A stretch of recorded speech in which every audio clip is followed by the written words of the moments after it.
Alright, so it's June 18th. I'm able to get out to get some scouting done today.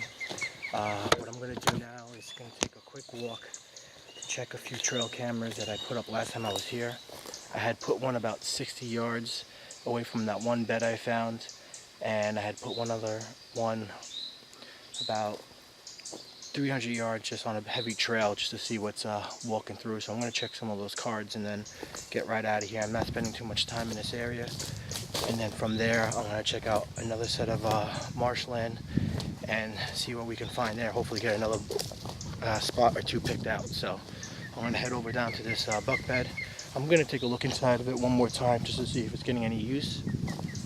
And then after that, I won't be back here until the hunting season. So let's see what we got today, fellas.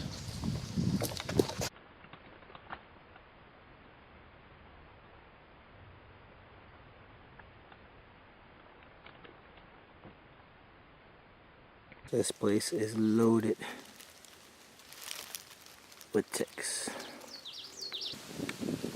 Alright guys, so I just found a few more beds. Not exactly sure if it's buck bedding or not, but I'm still in that first similar area where I scouted out last time, which is going to be way down over there. There's one more point I wanted to check out, which is right behind me. And what you'll see is that this is the point right here, and it veers off that way and that way. And I found a few beds right underneath this white oak over here, and a few more over here around this cedar. And it's a very narrow strip of woods that go and then open up to the big timber down that way. So I'm gonna walk in where I think they're bedding with the wind coming this way from the woods to the point and facing out towards the water, which looks out all over here.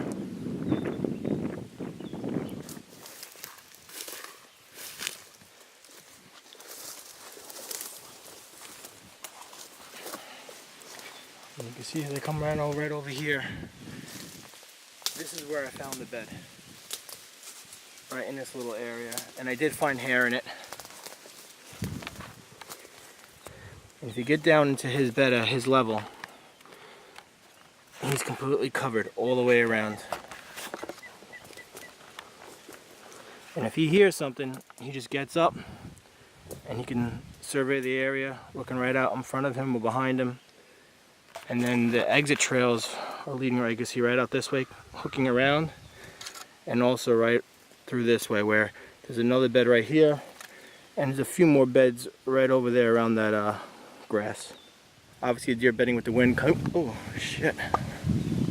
All right, so I'm just now walking out from that potential buck bedding. I'm getting to the point of where the woods are starting to open up on both sides, and it's really narrowing down behind me, where you can see it gets really thick. Now I'm about 40 yards, maybe 35 from where the beds were, and I'm just starting to see a lot of the sign now, a lot of the rubs coming in and out of the bed on both sides of these trees. And I'll show you a few right here. This tree seems to have gotten hit for years. As you can see, it's growing, and not only on this one side, but directly on the other side, along with this tree right here, and a bunch of these cedars over here are all hit up. And also what I'm liking over here is that there's a bunch of mature white oaks, and just from where I'm standing right here on one side of the point, there's 1, 2, 3 white oaks. There's 4, 5, 6, 7 all mature trees.